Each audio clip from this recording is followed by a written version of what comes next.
Hello student, class 12। आज जो है हम लोगों का टॉपिक है dielectric. Dielectric material क्या होता है, इसका यूज कहाँ होता है, इसके यूज करने से कैपेसिटर में क्या हमें फ़ायदा मिलेगा या नहीं मिलेगा, क्या फार्मूला डेरिवेट होके निकलेगा, उन सब चीज़ों के बारे में हम लोग जो है एक एक स्टेप वाइज पढ़ते जाएंगे। सबसे पहले डाई इलेक्ट्रिक, यानी कि डाई इलेक्ट्रिक माने दो इलेक्ट्रिक से मिलके बना हुआ है। ठीक है, एक प्लस और दूसरा जो है माइनस। ठीक है, एक प्लस और दूसरा माइनस, यानी कि प्लस और माइनस दोनों से मिलके बना है। तो इसका मतलब इसमें जो कंडक्टिविटी होगा, कंडक्टिविटी वो क्या होगा, जीरो होगा, क्योंकि ये न्यूट्रल हो जाएगा। ठीक है, जब ये न्यूट्रल हो जाएगा तो कंडक्टिविटी क्या हो जाएगा, जीरो हो जाएगा। अब हम तो ये बता दें कि भाई ये डाइइलेक्ट्रिक जो है एक मटेरियल है जिसकी कंडक्टिविटी क्या है, जीरो है। ठीक है, अब ये कैसा मटेरियल है उसके बारे में बात करते हैं। क्या ये मटेरियल इंसुलेटर है, क्या ये मटेरियल कंडक्टर है, क्या ये मटेरियल सेमीकंडक्टर है, कौन सा मटेरियल है, इसके बारे में हम बात करेंगे। तो डाई इलेक्ट्रिक ना तो इंसुलेटर है, ना तो कंडक्टर है, और ना ही सेमीकंडक्टर है। ठीक ना, ये तीनों ये नहीं है। ये इन तीनों के बाद एक फोर्थ नंबर का स्पेशल मटेरियल है जो कि डाई इलेक्ट्रिक होता है खुद।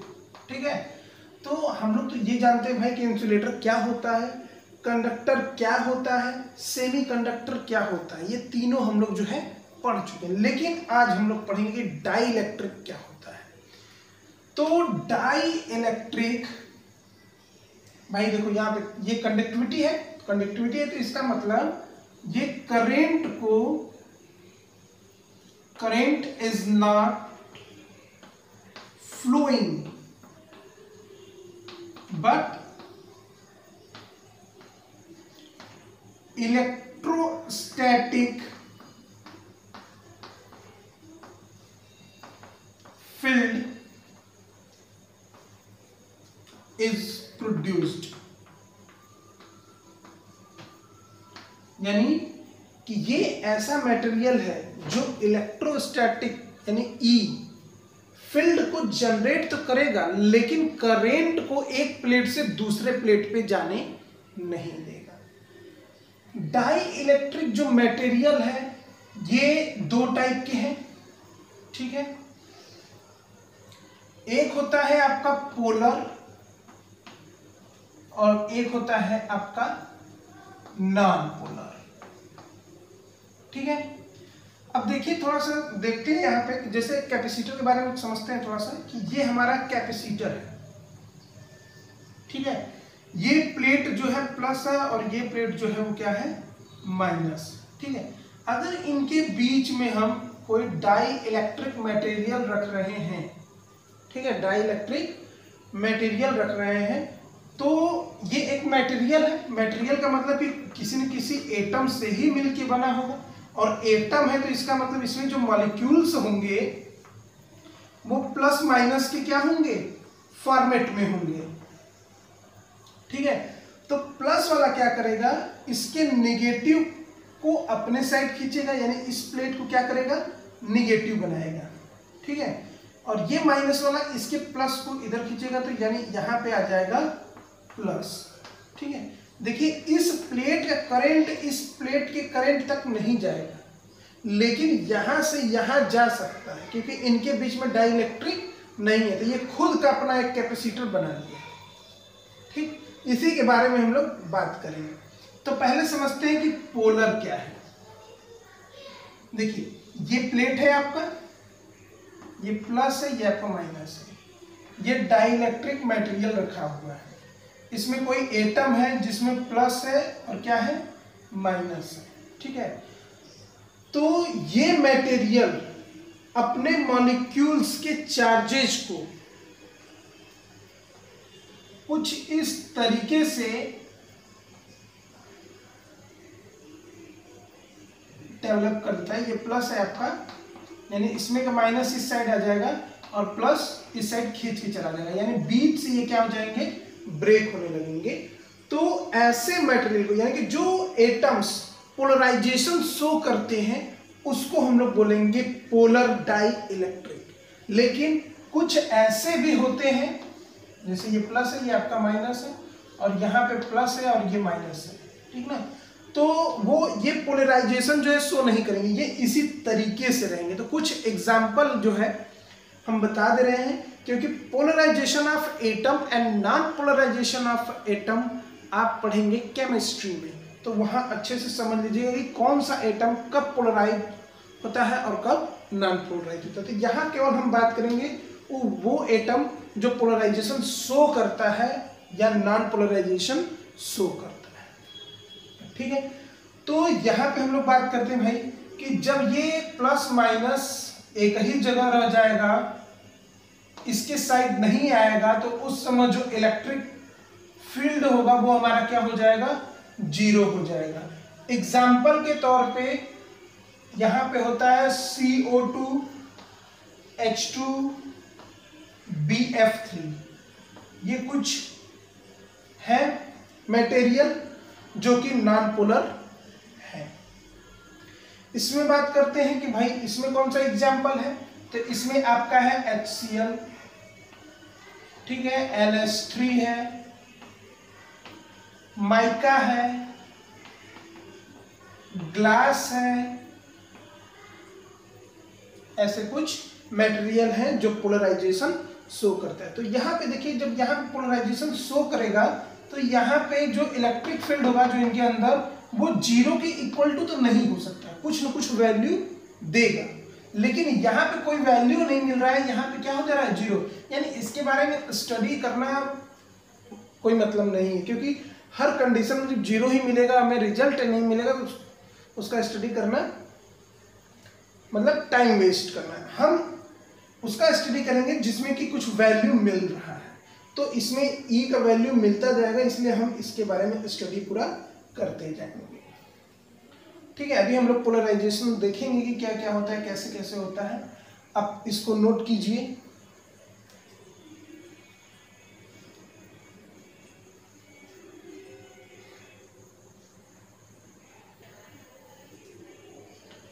चलिए देखते हैं, electric field in dielectric, यानी इलेक्ट्रिक फील्ड आपको फाइंड करना है डाई इलेक्ट्रिक। मतलब देखिए, जैसे मान लीजिए आप बनाते हैं, अब देखिए आपका टॉपिक स्टार्ट हो गया।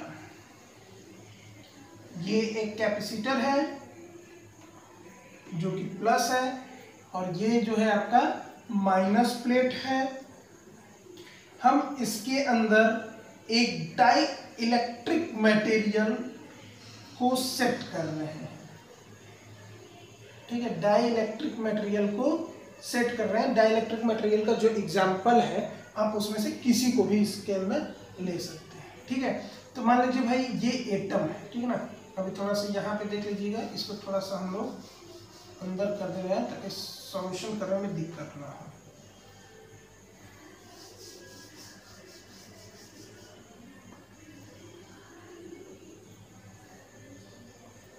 ठीक है, तो ये प्लस चार्ज हो गया आपका, ये माइनस चार्ज हो गया आपका, और इस सरफेस पे जो चार्ज डेंसिटी होगा, क्योंकि चार्ज एक प्लेट पे है तो वहाँ डेंसिटी डेवलप होगा। मान लेते हैं यहाँ पे जो डेंसिटी है वो प्लस सिग्मा है, और यहाँ पे जो डेंसिटी है वो आपका माइनस सिग्मा है, ठीक है। चार्ज डेंसिटी पढ़े होंगे, charge density sigma is equal to Q by A, ठीक है।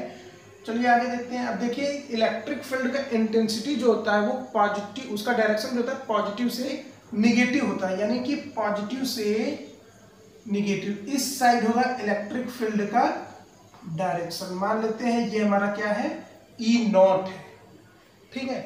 अब बात करते हैं, देखिए कि ये आपका मेटल से बना हुआ है, ये आपका जो है किसी न किसी प्लेट से बना हुआ है, तो इसमें जो पॉजिटिव चार्ज होंगे वो भर भर के होंगे और इसमें जो नेगेटिव चार्ज होंगे वो भी बहुत ज़्यादा होंगे, यानी इसमें बहुत ज़्यादा प्लस होंगे। और ये आपका डाई इलेक्ट्रिक मटेरियल है, ठीक है, जो कि करंट को फ्लो नहीं होने देता है। इसका मतलब कि इसमें जो एटम होंगे वो कम होंगे। हालांकि डाई इलेक्ट्रिक जो होता है वो हमेशा सॉलिड के स्टेट में ही पाया जाता है, ठीक है। तो चलिए इसमें कुछ देखते हैं कि इसमें जो भी प्लस रहेंगे वो यहाँ पे आ जाएंगे प्लस, ठीक है, और इस माइनस यहाँ पे आ जाएंगे। इसमें देखिए इधर हम लोग लिख दे रहे हैं, ये प्लस होगा, ठीक है, ये आपका माइनस होगा। ये प्लेट प्लस है इसलिए माइनस को अट्रैक्ट कर लेगा, ये माइनस है इसलिए प्लस पे आ जाएगा। अब ध्यान से देखिए यहाँ पे कि ये जो दोनों प्लेट है, इन दोनों प्लेट का इलेक्ट्रिक फील्ड E नॉट है। अब इसमें अगर हम इलेक्ट्रिक फील्ड की बात करें कि जो खुद से, क्योंकि ये जो प्लस और माइनस था, अगर इसको उठा के हम बाहर अगर कहीं रख रहे हैं तो उस समय तो ये एक शेप में, जैसे यहाँ पे है तो ये अपने ही शेप में प्लस माइनस इस शेप में रहेगा। लेकिन जैसे इस डाइइलेक्ट्रिक को दो प्लेट के बीच में अगर रख दिया जा रहा है तो इसमें का माइनस इसके प्लस के साइड आ जाएगा और इसमें का प्लस इसके माइनस के साइड आ जाएगा, यानी कि चेंज हो जाएंगे, ये चार्ज इधर उधर डिस्ट्रीब्यूट हो जाएंगे। तो इसका मतलब ये हुआ कि अभी इसके अंदर भी इलेक्ट्रिक फील्ड होगा। इलेक्ट्रिक फील्ड हर उस जगह पे होगा जहां पे पॉजिटिव और नेगेटिव चार्जेस डेवलप्ड होंगे, ठीक है। तो आप इलेक्ट्रिक फील्ड का जो डायरेक्शन होता है वो पॉजिटिव टू नेगेटिव होता है। तो इसके अंदर देखिए पॉजिटिव टू नेगेटिव ये जा रहा है, यानी इलेक्ट्रिक फील्ड अगर हम मान लें यहाँ पे तो ये अपने आप हुआ है, इसलिए इसका नाम होगा इंड्यूस्ड इलेक्ट्रिक फील्ड। इसका क्या नाम होगा? Induced electric field. अगर हम ई नॉट को देखें तो इसका डायरेक्शन इस साइड जा रहा है और इंड्यूस्ड वाले को देखें तो इसका डायरेक्शन इस साइड जा रहा है। कहने का मतलब ये हो गया कि पहले जो कैपेसिटर था, ठीक है ना, पहले जो कैपेसिटर था उसके इलेक्ट्रिक फील्ड का डायरेक्शन डाई इलेक्ट्रिक के इलेक्ट्रिक में जो इलेक्ट्रोस्टैटिक फील्ड होगा उसका अपोज करेगा, यानी एक दूसरे के अपोजिट होंगे, ठीक है। तो जब यहाँ पे भाई चार्ज है तो इस प्लेट का भी कोई ना कोई चार्ज डेंसिटी होगा जो अपने आप इंड्यूस्ड हो जाएगा, क्योंकि ये अपने आप हो रहा है इसके अंदर। मान लेते हैं I है इंड्यूस्ड, तो ये माइनस और ये आपका प्लस सिग्मा I, ठीक है। अब हम बात करें कि चार्ज डेंसिटी जो है उसको निकाला कैसे जाए, ठीक है। तो यहाँ पे जो सिग्मा आपको लिखा गया है प्लस सिग्मा या माइनस सिग्मा, इसका मतलब होता है Q/A, ये हमको पता है।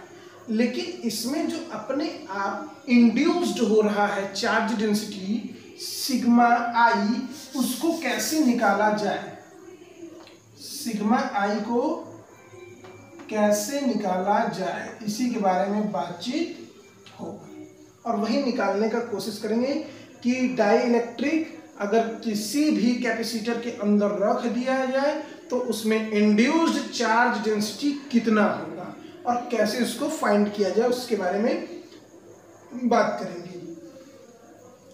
अब उसके बाद जो है हम लोग ये देखेंगे क्या जो ये डाई इलेक्ट्रिक इसके अंदर रखा गया है तो इससे हमें कुछ फायदा मिला है या नहीं, इसके बारे में भी हम लोग बात करेंगे। तो देखते हैं, सबसे पहले देखिए इसमें जो पहले मॉलिक्यूल्स प्लस माइनस इस तरीके से था, ठीक है, तो ये अब कुछ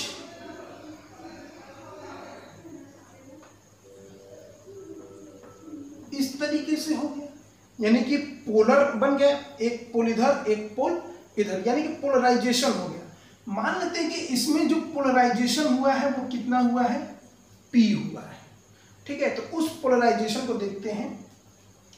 तो आप ये बताइए कि अगर पोलराइजेशन का नंबर अगर ज्यादा हो तो जो इलेक्ट्रिक फील्ड होगा वो भी क्या होगा, ज्यादा होगा, क्योंकि पोलराइजेशन ज्यादा होगा तो चार्ज ज्यादा होगा, और चार्ज ज्यादा होगा तो इलेक्ट्रिक फील्ड भी क्या हो जाएगा, ज्यादा। यानी कि हम बोल सकते हैं कि जो हमारा पोलराइजेशन है वो डायरेक्टली प्रोपोर्शनल है इलेक्ट्रिक फील्ड के।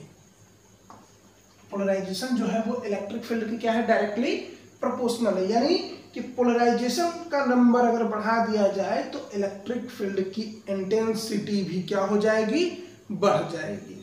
ठीक है, अब देखिए जब आप जानते हैं कि जब प्रोपोर्शनल यहाँ पे आ जाता है, ठीक है, कंटिन्यू एकदम देखते जाइए, एकदम कंटिन्यू क्लास जो है आपका चलता हुआ जाएगा। कहीं भी प्रॉब्लम होगा तो आप कमेंट करके पूछ सकते हैं। ठीक है, चलिए देखते हैं यहाँ पे कि प्रोपोर्शनल जब हटाते हैं तो क्या मिलता है। एक कुछ इस तरीके से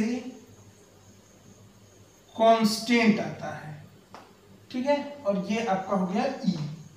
ये जो है ये कांस्टेंट है, ठीक है। अब ये है क्या, इसको देखते हैं।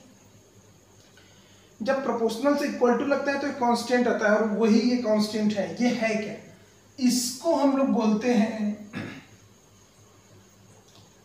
काई, ठीक है। और ये जो होता है काई जो होता है वो सस्पिटिबिलिटी होता है, सस्पिटिबिलिटी, ठीक है। ये आपका जो है परमिटिविटी है, जो कि आप इलेक्ट्रिक फील्ड में पढ़े हुए हैं, एप्सिलॉन नॉट, जिसका वैल्यू 8.85 इंटू 10⁻⁻12 होता था, ठीक है। तो यहां से जो है हम लोग काई को निकालते हैं, देखते हैं कि ये है क्या चीज। सस्पिटिबिलिटी आया कितना, ये हो गया chi is equal to P upon K epsilon naught E, ठीक है। Chi is equal to P upon K epsilon naught ई, ये आपका हो गया सस्पिटिबिलिटी। अब सस्पिटिबिलिटी जो होता है, जब इसका जो डायमेंशन या जो यूनिट जो होता है, इसका यूनिट कुछ भी नहीं होता है, इसको बोलते हैं हम लोग यूनिट लेस। जब यूनिट ही नहीं रहेगा तो डायमेंशन भी क्या होगा, नहीं होगा, ठीक है, डायमेंशन लेस हो जाएगा। यानी कि ये एक तरीके का मैग्नीट्यूड है, एक रिजल्ट है, एक कांस्टेंट है, जिसका कि कोई यूनिट नहीं है और नहीं कोई डायमेंशन है, ठीक है। अब चलिए थोड़ा सा इस फिगर पे एक बार फिर से देखते हैं कि नेट इलेक्ट्रिक फील्ड कितना होगा। नेट इलेक्ट्रिक फील्ड कितना होगा, तो सबसे पहले देखिएगा कि ये आपका जो प्लेट है ये तो आपका कंडक्टर है, ठीक है। तो कंडक्टर है तो इसमें चार्ज बहुत ज्यादा होंगे, और चार्ज जब बहुत ज्यादा होंगे तो जो इलेक्ट्रिक फील्ड इसमें होगा वो क्या होगा, बहुत ज्यादा होगा। ये एक डाई इलेक्ट्रिक है, जो कि ना तो कंडक्टर है, ना तो इंसुलेटर है, और ना ही सेमी कंडक्टर है। तो इसका मतलब कि ये जो इसमें चार्ज होंगे वो बहुत कम होंगे, यानी कि जो इसका इलेक्ट्रिक फील्ड का इंटेंसिटी होगा वो इसके कंपैरिजन में कम होगा, ठीक है। तो इसमें जो बचा हुआ है वो हम कैसे निकालें, क्या करें भाई, बड़े वाले में से छोटे वाले को क्या कर दें, माइनस कर दें। ये हमारा मिल जाएगा ई नेट, ठीक है। अब ई नेट निकल गया हम लोगों का। अब बात करते हैं कि क्या होगा कंडक्टिविटी। तो ध्यान से देखिएगा, यहाँ पे जाई ये है यहाँ पे काई ई, यानी इसको अगर हम देखें तो इसको हम लोग ऐसे लिख सकते हैं, chi E is equal to P by epsilon naught, ठीक है। Chi E is equal to P by epsilon naught, और पी बाई एप्सिलॉन नॉट जो होता है, यानी chi E equal to P by epsilon naught, और इसको आप induced electric field E I बोल सकते हैं। ठीक है, तो हम करेंगे क्या कि यहाँ ई नेट मतलब ई हो गया आपका ई नॉट माइनस ई आई की जगह क्या रखेंगे, देखिए ई आई की जगह रखेंगे काई ई। ठीक है, इसको इस साइड लाइए तो E naught is equal to आपको मिलेगा ई प्लस काई ई। ठीक है, तो यहां से ई कॉमन हो जाएगा, तो E naught is equal to E 1 plus chi. ठीक है, और ई नॉट अपॉन के ई रिजल्ट आपका देगा 1 प्लस काई। ठीक है ना, E naught upon E is equal to 1 plus chi. आगे देखते हैं, थोड़ा सा इसको और आगे बढ़ाते हैं कि ई नॉट अपॉन के ई जो आया है क्या आया है 1 प्लस। तो काई हम पहले ही बोले थे, यहां पे बोले थे कि भाई ये एक मैग्नीट्यूड है, एक कांस्टेंट है, और कांस्टेंट में अगर हम +1 करते हैं तब भी हमको रिजल्ट क्या मिलेगा, कांस्टेंट ही मिलेगा। ठीक है, यानी हम ये बोल सकते हैं कि ई नॉट इज इक्वल टू के ई। ठीक है, अब ध्यान से देखिएगा कि जो नेट इलेक्ट्रिक, ये नेट है आपका, नेट इलेक्ट्रिक फील्ड में अगर के टाइम्स का मल्टीप्लाई किया जाएगा तब जाके वो क्या होगा, ई नॉट के इक्वल होगा। यानी कि पहले हमारे पास केवल ई नॉट था इलेक्ट्रिक फील्ड, जब ये डाई इलेक्ट्रिक नहीं था तब हमारे पास केवल ई नॉट था। लेकिन जैसे हमने इसमें ई एक डाई इलेक्ट्रिक मटेरियल को इंड्यूस किया, उस टाइम इसका जो इलेक्ट्रिक फील्ड है वो बन गया के ई। यानी ये के का जो है ये 1 हो सकता है, 2 हो सकता है, 3 हो सकता है, 4 यानी इनफाइनाइट हो सकता है। यानी जितना भी होगा उतना टाइम्स ये क्या हो गया, इलेक्ट्रिक फील्ड बढ़ गया। यानी कहने का मतलब ये है कि डाई इलेक्ट्रिक हमारे लिए फायदेमंद का बात है कि किसी कैपेसिटर के अंदर अगर हम डाई इलेक्ट्रिक मटेरियल फिट कर देते हैं तो उसके इलेक्ट्रिक फील्ड की इंटेंसिटी जो होगा वो इंक्रीज हो जाएगा। वो कितना इंक्रीज होगा वो इसके मटेरियल पे डिपेंड करता है, क्योंकि हर मटेरियल का के का जो वैल्यू होता है वो डिफरेंट होता है। तो जितना होगा उतना टाइम्स क्या हो जाएगा, इलेक्ट्रिक फील्ड इंक्रीज हो जाएगा। ठीक है, नोट कर लीजिए इसको।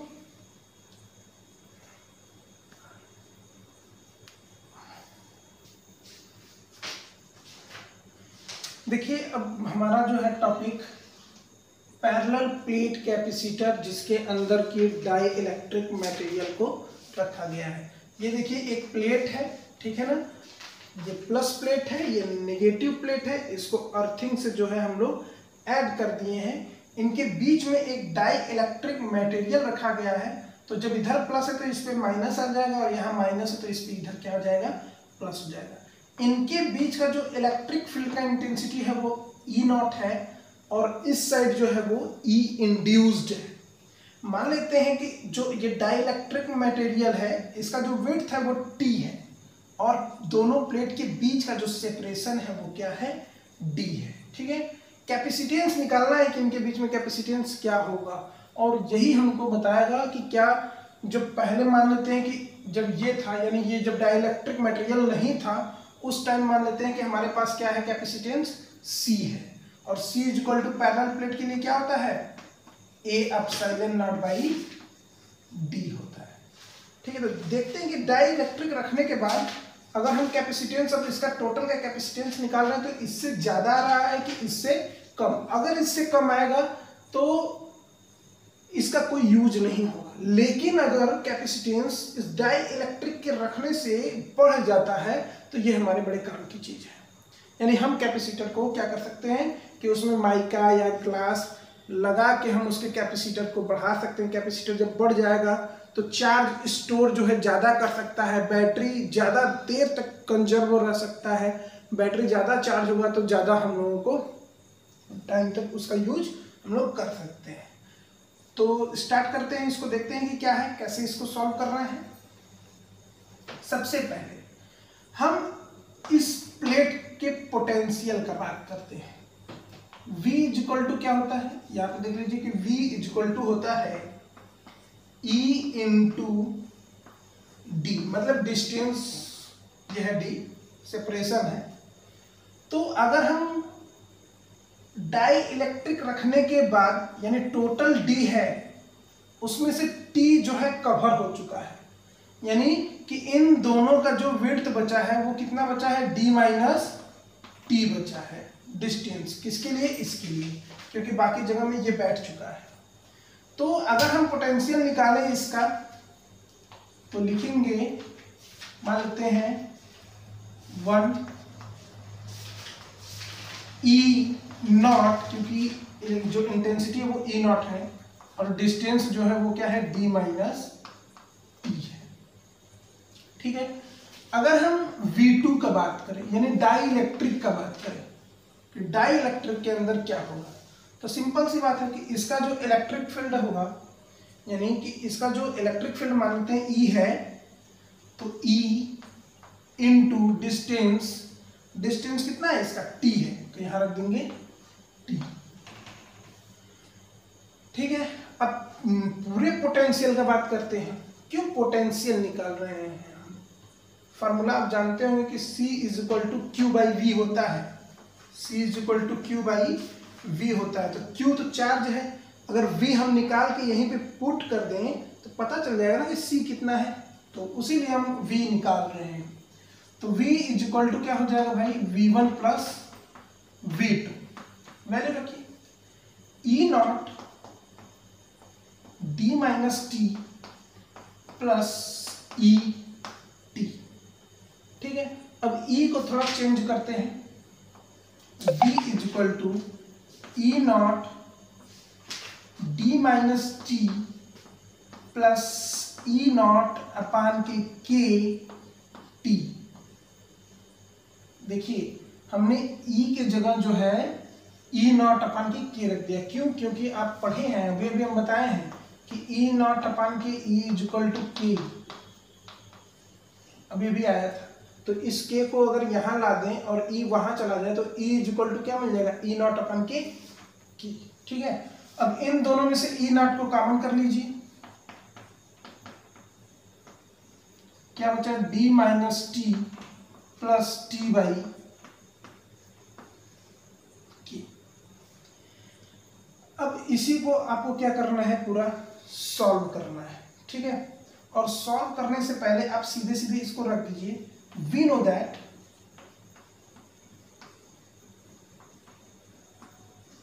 C is equal to Q upon K V। तो Q हो गया आपका चार्ज, V का वैल्यू यहां पे आप रख देंगे और V का वैल्यू जैसे ही रखेंगे आप, तो देखिए क्या मिलेगा, E नॉट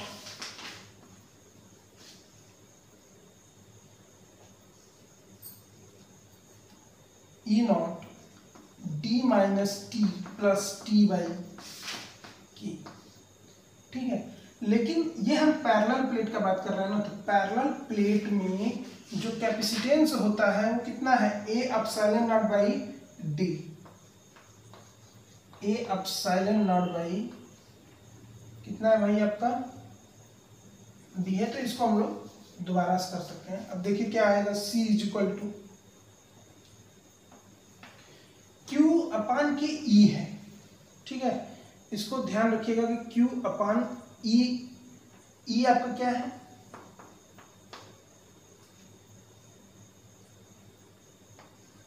इलेक्ट्रिक फील्ड।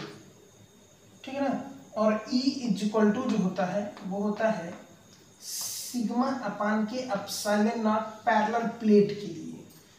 ठीक है। तो ध्यान रखिएगा, यहाँ पे हम रखेंगे, यहीं पे हम रख दे रहे हैं सिग्मा अपान के एप्सिलॉन नॉट, और ये एप्सिलॉन नॉट कहाँ चला जाएगा, ऊपर चला जाएगा, यानी कि Q एप्सिलॉन नॉट हो जाएगा।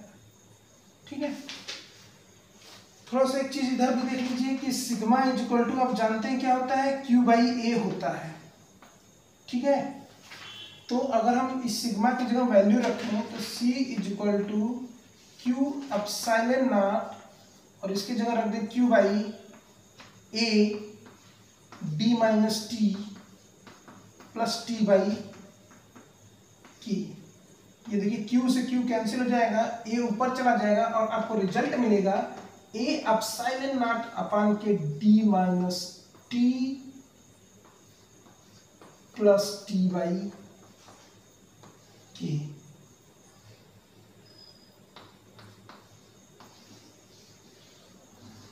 जब डाइइलेक्ट्रिक होगा तो आपको डिस्टेंस क्या मिलेगा भाई, इतना मिलेगा।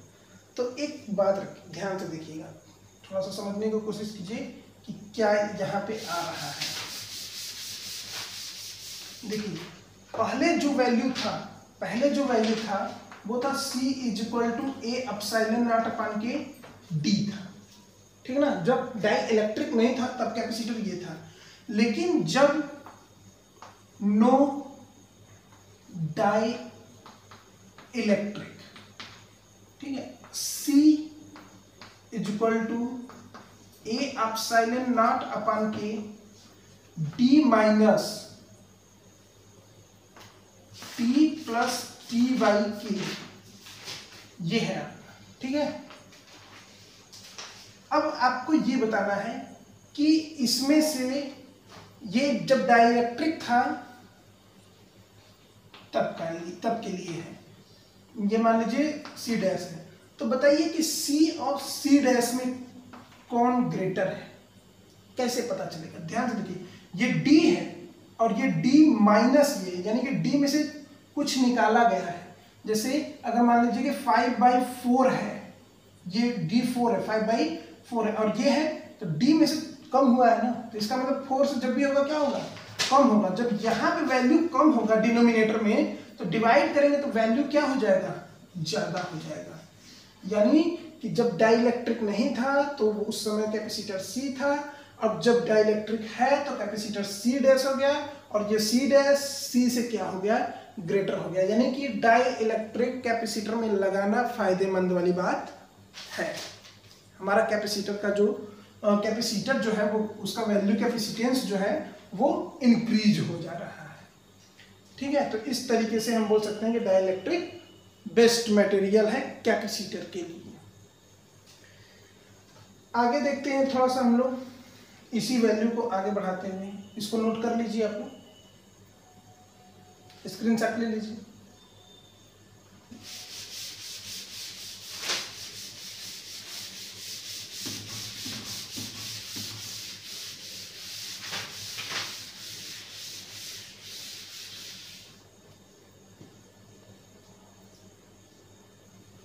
एक स्पेशल केस है,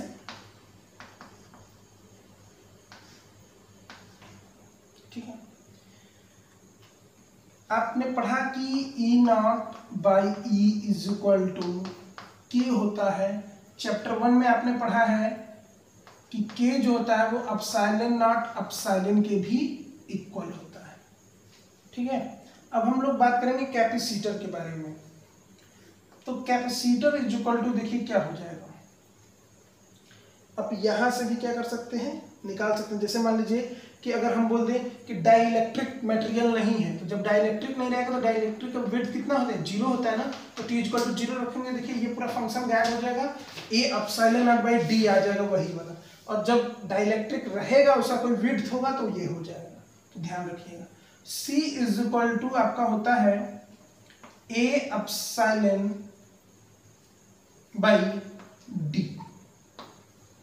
ठीक है ना, ये कैपेसिटर कब, जब डाई इलेक्ट्रिक नहीं रहेगा तब। मान लेते हैं C नॉट जो है, जब डाइइलेक्ट्रिक रहेगा तो C नॉट है, तो A एप्सिलॉन हो जाएगा, medium change, value change, yes dielectric. दोनों का रेशियो निकाल दीजिए। रेशियो निकालेंगे तो सी बाई क्या मिलेगा, C naught is equal to A से ए कैंसिल, डी से डी कैंसिल, आपको मिलेगा epsilon naught by K epsilon.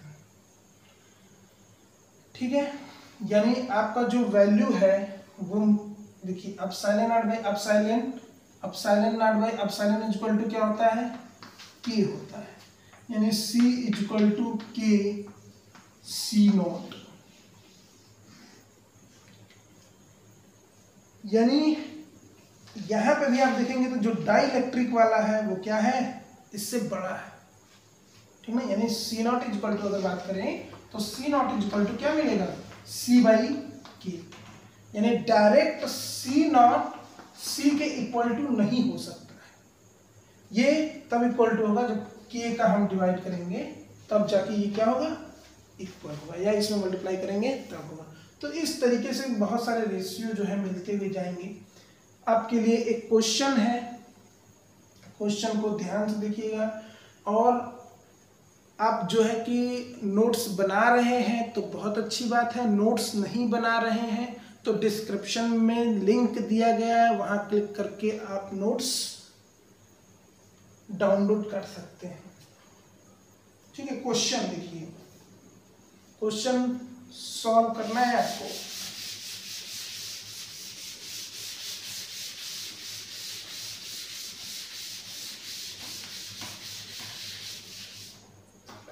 Question है, एक कैपेसिटर है, ठीक है, एक कैपेसिटर है जिसके अंदर एक डाई इलेक्ट्रिक मटेरियल रखा गया है, और इस मटेरियल का जो कांस्टेंट वैल्यू है वो है 3, ठीक है, और इसका जो विड्थ है वो है 2.2 सेंटीमीटर, और जो टोटल सेपरेशन है वो है 0.5 सेंटीमीटर। और आपको देखिए क्या क्या फाइंड करना है वो देख लीजिए। सबसे पहले आपको कैपेसिटर निकालना है कि कैपेसिटर कितना होगा, टोटल नेट कैपेसिटर, ठीक है, जो वैल्यू आया है अभी आप क्वेश्चन देखेंगे तो सी इज इक्वल टू वैल्यू आया है ए एप्सिलॉन नॉट अपान के D minus T plus T by के, इस फार्मूले पे रख के आप सी निकालेंगे, ठीक है। उसके बाद यहाँ पे चार्ज दिया गया है, ठीक है, चार्ज दिया गया है, ये +4 कूलाम है, ये -4 कूलाम है, ठीक है, और आपको इसका चार्ज डेंसिटी भी निकालना है, कैपेसिटेंस भी निकालना है। ये 2 चीज आपको निकालना है और कमेंट बॉक्स में मेंशन कर देना है, ठीक है। चलिए, थैंक यू।